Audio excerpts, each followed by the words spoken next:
Continuamos aqui, espero que não apague. Eu já estou a segunda, terceira vez que eu estou tentando, meu telefone está super aquecido. Aquilo que eu falei, se nós nos comprometemos com Cristo, nós vamos ter cara de cristão. Se eu me comprometo só com o meu trabalho, só comigo mesmo, eu vou ter cara de mim mesmo, de trabalho. Comprometa com o Senhor e você vai ter a aparência do homem perfeito, que é Jesus.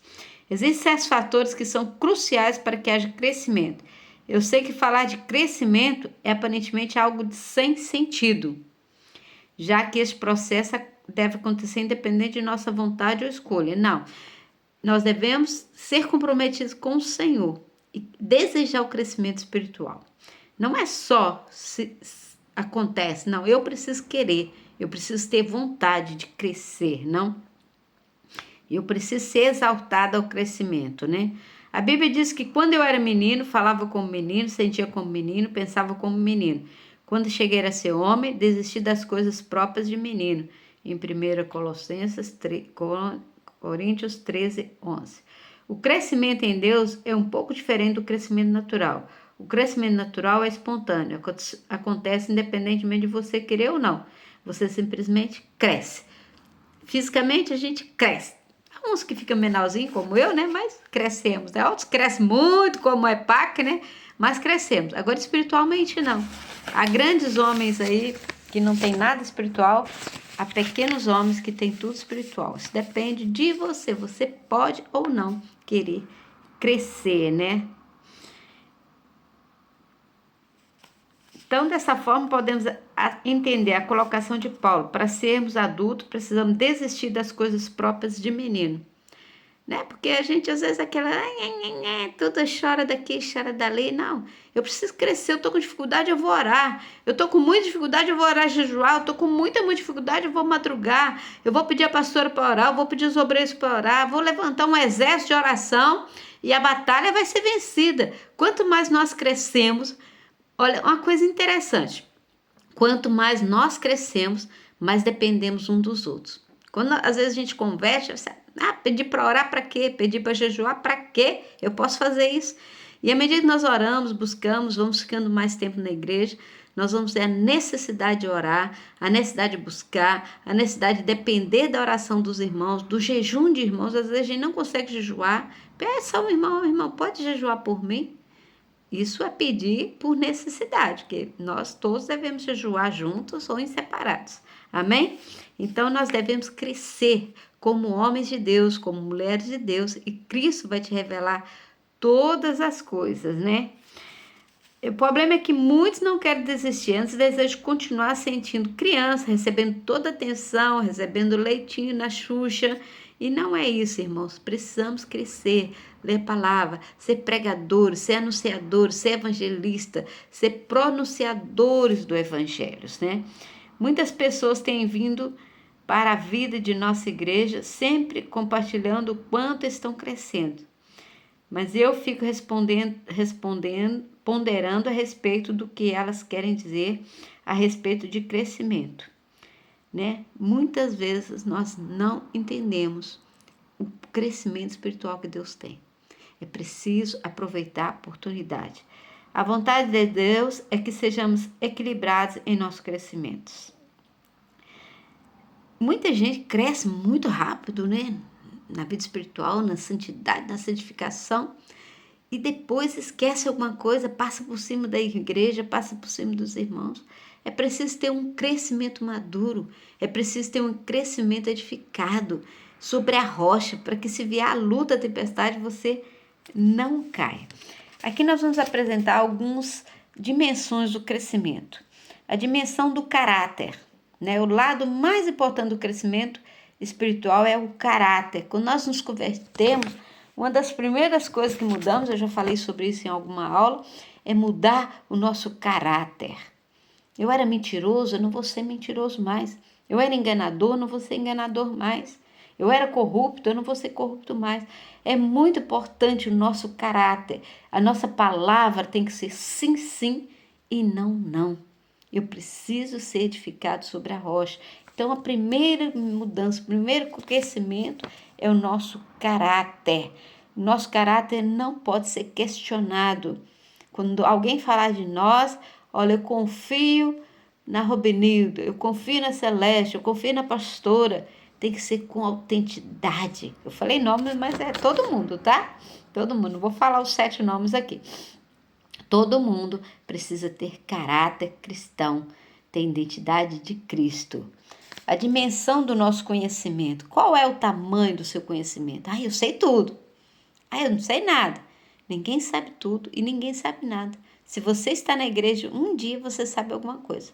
Se você está na igreja 100 anos, você ainda tem que aprender muita coisa. Qual é o tamanho do homem ou da mulher madura que está preparado? Quem é que sabe, né?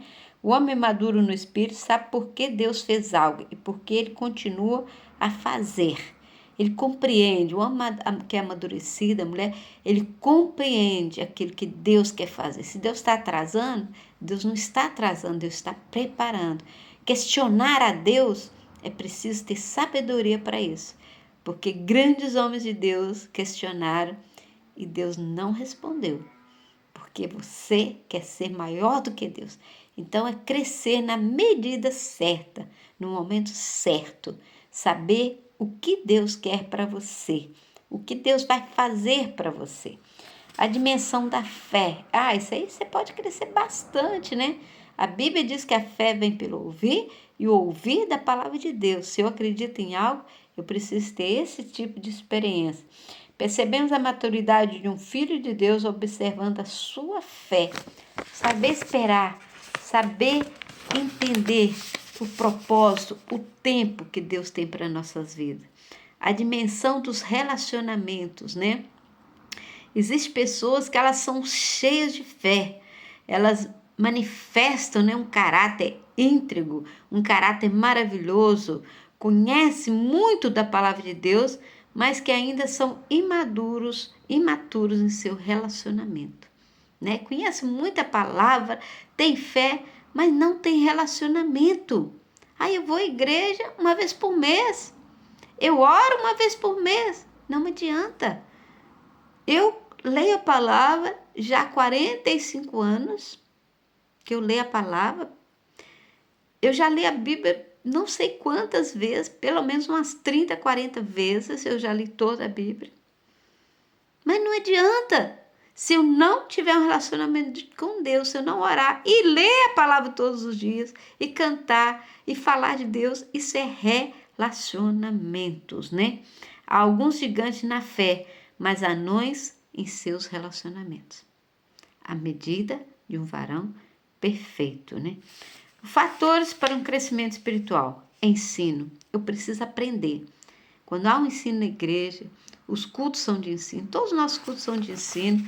Então, as reuniões de jovens, todas as reuniões são de ensino, né? Até a oração, reunião de oração é de ensino. Então, eu preciso ter um crescimento espiritual no ensino, aprender, absorver, né? Quando a palavra de Deus toca em você, você tem poder de transformá-lo. Quando há o ensino e instrução na palavra, você acaba crescendo, né? Absorver, né? Os irmãos trazer caderno, folha, papel, tentar anotar, tentar ler de novo, chegar em casa, tem os vídeos do culto, assistir os vídeos, recapitular aquilo que foi ensinado. Isso é muito importante aprendermos no ensino da palavra do Senhor. Inspiração. É precioso quando Paulo diz aos seus filhos: sejam meus imitadores, como eu sou de Cristo, né? Imitadores, como eu sou de Cristo, né? Eu vejo Jesus, eu quero ser como Jesus, eu quero ser como Paulo, eu quero ser como Pedro, eu quero ser como a pastora, eu quero ser como a Karen, eu quero ser como a Maju. É inspirar, ter alguém de uma fé inabalável. Atenção, nós não somos inabaláveis, a nossa fé pode ser inabalável. Então, ter alguém, mas principalmente a pessoa de Jesus, né? Olha para Jesus, autor e consumador da nossa fé, né? Então, em 1 Coríntios 11:1 diz que sede meus imitadores como eu sou de Cristo. Paulo era tão perfeito que ele parecia com Jesus. Você também pode parecer com Jesus. A adversidade. A adversidade é complicado, né? Quando estamos passando por adversidade, a nossa fé vai lá embaixo. É normal, mas não pode acabar. A nossa fé não pode acabar. Então, sem adversidade não há crescimento. Se você é um crente e não está passando por luta, o inimigo não está te olhando. É preciso ter adversidade para vencer, para nos tornarmos fortes, né? Para o nosso alicerce, a nossa base ser edificada. E a partir da adversidade você vai começar a ter experiência. Você vai começar a contar testemunho. Olha, eu estava enfermo e orei e fui curado. Eu passei uma luta no trabalho, eu orei, o Senhor mudou o estado do meu trabalho. O Senhor mudou o estado do meu casamento, o Senhor mudou o estado do meu professor, dos alunos. É preciso ter experiência, né? Na escola de Deus ninguém pula lição. Há sempre que aprender algo mais. Desafio. Então eu já fui experimentado, eu tenho fé, sou imitador de Jesus, eu sou experiente, agora vem os desafios. E Jesus está pronto a nos desafiar. E nós temos que estar pronto a aceitar e passar pelos desafios. Você já percebeu que o crescimento em Deus é o resultado da ação de vários fatores e um deles é o desafio. O desafio é diferente da tribulação. Tribulação é luta mesmo. Desafio não. Eu fui desafiado a sair pelas ruas, repartir panfletos. Eu fui desafiado a falar de Jesus, a orar por alguém. Isso é crescimento, irmão. A tribulação é uma posição que não escolhemos, mas o desafio precisa ser aceito. A tribulação vem e a gente tem que passar por ela. Agora o desafio você aceita. Você aceita pregar a palavra, você aceita orar, você aceita jejuar, você aceita dirigir a reunião dos jovens. Há muitos desafios na nossa vida física e na nossa vida espiritual. E é preciso aceitá-los, desafiá-los e ser desafiados. E mais uma vez aqui está falando sobre relacionamento, né? Já falamos na outra lição e mais uma vez aqui está falando sobre relacionamentos, né? Todos nós precisamos nos relacionar com pelo menos 3 tipos de pessoas, né? A palavra do Senhor nos ensina a respeito do relacionamento de Timóteo, Paulo e Barnabé. Todos nós precisamos de um Paulo, de um Timóteo e precisamos de um Barnabé em nossas vidas, né? Quais são esses 3 tipos de pessoas que aqui os apóstolos representam, né? Timóteo é aquele a quem nós estamos ensinando, né? Timóteo foi um aprendiz de Paulo. Então, quem você está ensinando? O seu colega de quarto, o seu colega de trabalho, o seu colega de igreja também, né? Então, é a quem nós estamos instruindo, inspirando. Eu estou dando um testemunho para o meu colega, para minha mãe, para minha namorada. Então, eu estou sendo um Timóteo na vida deles. Paulo é o segundo tipo de relacionamento que precisamos ter. Ele nos fala de um pai espiritual, de um discipulador. Paulo ensina, né? Corrige, instrui. Então, Paulo é o nosso mentor aqui na palavra de Deus. E Barnabé não era um discípulo de Paulo, ele era um companheiro. Então, todos nós precisamos ter alguém com quem conversar de igual para igual, chorar, rir, brigar, né? Então, nós sempre temos esse irmão, esse amigo, precisamos ter um Barnabé na nossa vida, né? Precisamos aprender como Timóteo aprendeu, precisamos ensinar como Paulo ensinou e precisamos de um Barnabé para ser nosso companheiro, aquele irmão de oração, aquele irmão de jejum, aquele irmão que a gente fala, ri, fala bobeira e ele não chateia conosco, né? Nunca se esqueça que há um crescimento sem relacionamento, que não há crescimento sem relacionamento. É aquilo que eu falei no culto. Eu só posso crescer quando eu me relacionar com Deus, quando eu estiver próximo do alvo. E no relacionamento que somos formados. Então, aqui temos 2 questões. Você tem o desejo profundo de crescer espiritualmente? Dos itens mencionados para o crescimento espiritual, qual deles tem trazido maior crescimento na sua vida? Então, domingo, vamos estar repassando algumas perguntas para vocês. Por isso, vocês têm muito tempo para ouvir todas as lições ainda. Estudar e querer crescer. Amém, irmãos? Letra mata, mas o espírito vivifica. Mas é importante conhecer a letra, é importante orar, é importante aprender. Eu digo aos irmãos, como pastora de vocês, como amiga, como uma Barnabé na vida de vocês, eu estou disponível a orar, a jejuar, a madrugar, a ler, a cantar com vocês, a ouvir, né? Deixar vocês falarem, a partilhar meus conhecimentos. Estou sempre aqui, só ligar e marcar ou aparecer, se eu estiver disponível aqui sem trabalho, eu dou toda a assistência que precisarem. Vocês têm aqui, além de uma pastora, uma amiga, uma mãe. E é isso que é importante. Temos que ser Timóteo, Paulo e Barnabé na vida das pessoas, na nossa vida. Precisamos aprender, ensinar e ser companheiro. Amém? Aqui encerramos as nossas lições sobre batismo e que Deus possa assim abençoar. Não esqueça que são 2 vídeos nessa aula de 7, do capítulo 7, que foi cortado.